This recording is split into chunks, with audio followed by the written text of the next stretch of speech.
ఓం శ్రీ గురుభ్యో నమ. గం గణాధిపతయే నమ. శ్రీ తులసి అస్ట్రాలజీ నుండి మాట్లాడుతున్నాను. ఈరోజు మనము ఫిబ్రవరి 1 నుండి 15వ తేదీ వరకు గల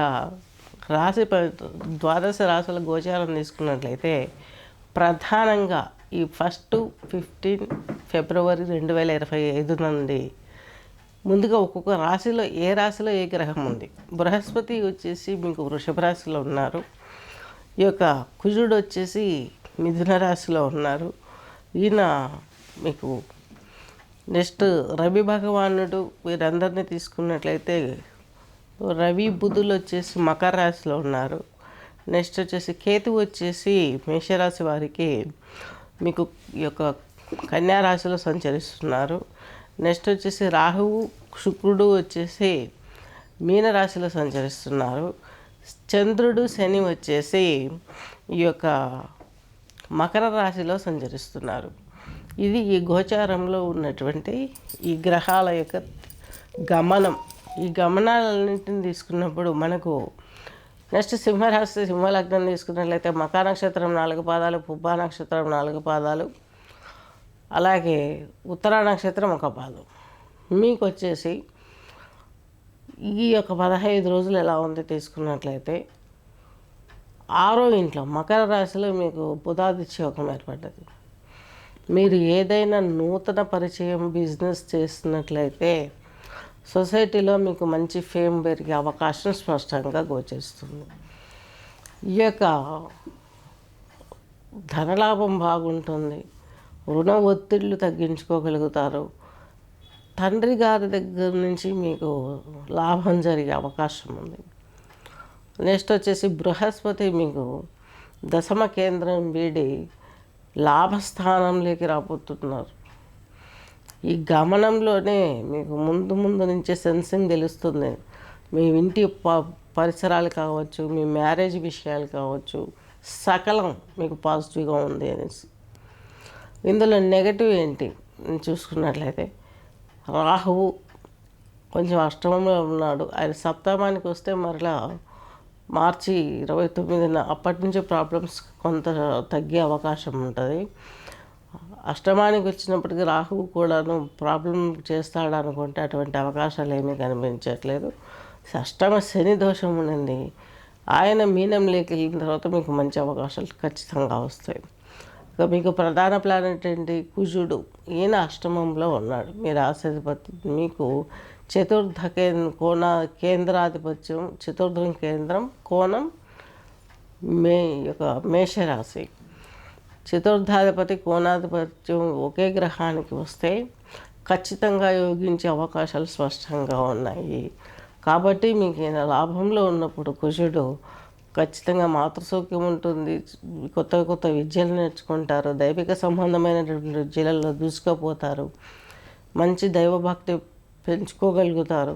ఎందుకంటే మీకు లాభంలో కేతువు ఉన్నాడు, 2వ ఇంట్లో కేతువు ఉన్నాడు. ఫ్యామిలీలో మధ్యలో ఇష్యూస్ జరిగినప్పటికీ కూడాను కొంత గొప్ప ఈయనతోటి మీకు మంచి జరుగుతుంది. ఈ లగ్నానికి ఈయన పాపక్షేత్రంలో లేడు, పాపి కాదు. కాబట్టి రాహువుని తీసుకుంటాం కానీ పాపిగా, కేతువును మనం పాపిగా తీసుకోం కాబట్టి ఇక్కడ ప్రాబ్లం పెద్దగా రాదు. దైవభక్తి పెంచుకోగలిగితే మాత్రం కొంచెం జాతకం చూయించుకొని పూజలు అవి చేసుకున్నట్లయితే మంచి జరిగే అవకాశాలు ఉన్నాయి. నెక్స్ట్ వచ్చేసి మీకు ఈ యొక్క 7th హౌస్లో శని ఉండడం, శనితో చంద్రుడు ఉండడం అంటే వ్యయాధిపతి, లాభాధిపతి, అలాగే వ్యయాధిపతి. నెక్స్ట్ వచ్చేసి శని భగవంతుడు మీకు 6వ ఇంటి అధిపతి. వీరిద్దరు కలిసి ఉండడం మంచిది కాదేమో అనుకోవద్దు. ఎందుకంటే బ్లైండ్గా గుర్తుపెట్టుకోవాల్సింది ఏంటి? 6, 8, 12 అధిపతులు ఒకరి రాశిలో ఒకరు, ఒకరి ఆధిపత్యంలో ఒకరు ఖచ్చితంగా యోగించి తీరాలి. ఈ విధంగా తీసుకోవడం మూలంగా శత్రు రుణము, రోగాలు ఇవన్నీ క్లియర్ అయ్యే అవకాశాలు స్పష్టంగా ఉన్నాయి. మీరు అనుకున్నట్టుగాను కళాత్మక రంగాలలో ప్రవేశించాలి, అక్కడ ఉత్తీర్ణతను మనం పొందాలి, అక్కడ లబ్ధి పొందాలి అనుకునే వారికి ఈ యొక్క సింహరాశి వారికి చక్కగా ఫలించే యోగాలు ఉన్నాయని చెప్పుకోవాలి. సింహరాశి వారికి తీసుకున్నట్లయితే ఈ యొక్క చలనచిత్ర పరిశ్రమలలో పనిచేసే వారికి, అలాగే రాజకీయ నాయకులకు వీరందరికీ కూడాను కొంత మేలు జరిగే అవకాశం స్పష్టంగా ఉంది. శుభవార్తలు వినే సమయం ఇది. ఇలాగే ఏదైనా భూగృహ వస్తు వాహనాలు పర్చేజ్ చేయాలన్నా మంచి అవకాశాలు వస్తున్నాయి. కొంచెంలో కొంచెం బాధ పెట్టే విషయం ఏదైనా ఉందంటే కొంచెం శని భగవంతుడు మీకు కొంచెం ఈ యొక్క సప్తమంలో ఉండి మిమ్మల్నే చూస్తున్నారు. అంటే మీ జీవిత భాగస్వామి, సొసైటీలో ఫ్రెండ్స్ అయినా చుట్టాలైనా మీ పైన ఓవర్ ప్రెస్ పెట్టి వాళ్ళు డిస్టర్బ్ అయ్యి మిమ్మల్ని డిస్టర్బ్ చేసే అవకాశాలు ఎక్కువ ఉన్నాయని చెప్పుకోవాలి. ఈ యొక్క సింహరాశి సింహలగ్నం వారికి మీరు వేయవలసిన ముద్ర కూడా ఈ మధ్య నేను చెప్పదలుచుకోవట్లేదు. ఎందుకంటే ఎన్నో ముద్రలు ఉన్నాయి.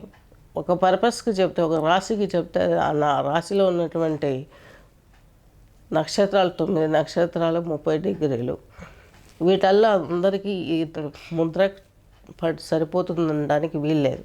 ఇప్పుడు జాతిరత్నాలు తీసుకోండి, మేషరాశికి పగడం అంటున్నారు. దాన్ని ఇక్కడ అశ్విని, మీకు వచ్చే నక్షత్రాలు ఏంటి? అశ్విని, భరణి, కృత్తిక. ఈ 3 నక్షత్రాలు డిఫరెంట్ ప్లానెట్స్కి సంబంధించినవి. వీటికి ఒకే కెంపు పెట్టి ఒకటే పగడం పెట్టామంటే అది ఎలా లెక్క వస్తుంది ఏమనంటే రాశి కుజుంది పగడం అంటాం. కుజుడు ఏ రాశిలో నుంచి ఏ రాశిలోకి వస్తున్నా ఎక్కడున్నా ఆ కుజ భ్రమణం అనేది నక్షత్రాలను దాటుకుంటూ వస్తుంది. ఈ నక్షత్రాలు గ్రహాలను దాటట్లా, గ్రహాలే ఆ నక్షత్రాలను దాటుకుని వస్తున్నాయి. కాబట్టి మనము నక్షత్రానికి చూసుకోవాలి ఫస్ట్. బేసిక్గా మన రాశాధిపతికి ఆ నక్షత్రానికి ఫ్రెండ్షిప్ ఉందా, వైరం ఉందా, ఇవన్నీ చూసుకొని కానీ మన నవరత్న ధారణ చేయడానికి ఆస్కారం లేదు. కాబట్టి నేను నక్షత్రాలు అనుసరించి ఊరికే రాశి గురించి కానీ ప్రిడిక్షన్ ఇవ్వట్లేదు, నవరత్నాల గురించి. అలాగే ఈ యొక్క ఏకముఖి ఇవన్నీ కూడా రుద్రాక్షాలు ఉన్నాయి, వాటిని కూడా వేసుకోమని నేను చెప్పట్లేదు. పూజ ఒక్కటి మాత్రం మీరు చేసుకోండి. కన్సల్ట్ అయ్యాక ఏ పూజ చేసుకోవాలో చెప్తాను, అవి చేసుకోండి. దేవుని ప్రదక్షిణలు చేయండి. స్థితులు మారే కొద్దీ కొంత జపహోమ తపాదులు చేసుకున్నట్లయితే మీకు మంచి జరిగే అవకాశాలు చాలా వరకు గోచరిస్తున్నాయి. భూమి యొక్క లాభం ఉంది, వస్తుగృహ లాభాలు ఉన్నాయి. సకలం మీకు లాభంగా మారే పీరియడ్ చాలా తొందరలో ఉంది. దీని గురించి మీరు ఆలోచించొద్దు. ఈ సంవత్సరం సప్తమంలో ఉండి మిమ్మల్ని ఇబ్బంది పెట్టినటువంటి శని భగవంతుడు రేపు ఎప్పుడైతే మార్చి 29 నుంచి ఈయన మీకు మీనరాశిలోకి వస్తారో అష్టమంలో యోగిస్తుందంటే ఖచ్చితంగా యోగిస్తాడు. దీర్ఘాయువు ఇస్తాడు, అనారోగ్య సమస్యలను తీర్చేస్తాడు, చక్కని ఫలితాలు ఇస్తారు. శని ఇచ్చే ప్రతి ఫలితం రాహు ఇస్తాడు, కేతువు ఇచ్చే ప్రతిఫలితం బృహస్పతి ఇస్తారు. కాబట్టి ఇక్కడ మనము ఇబ్బంది పడేది లేదు, చక్కగా ఉంటుంది. ఆశిద్దాం మంచి రోజుల్ని. 2025 మార్చి 29 నుండి ఈలోపు వచ్చి చిన్న అలజడి నుండి బయటపడడానికి సూర్యాష్టకము, ఆదిత్య హృదయం పారాయణ చేసుకున్నట్లయితే ఈ సింహరాశి సింహలగ్నం వారికి సకలం మీ వశమవుతుంది. గమనించగలరు. స్వస్తి.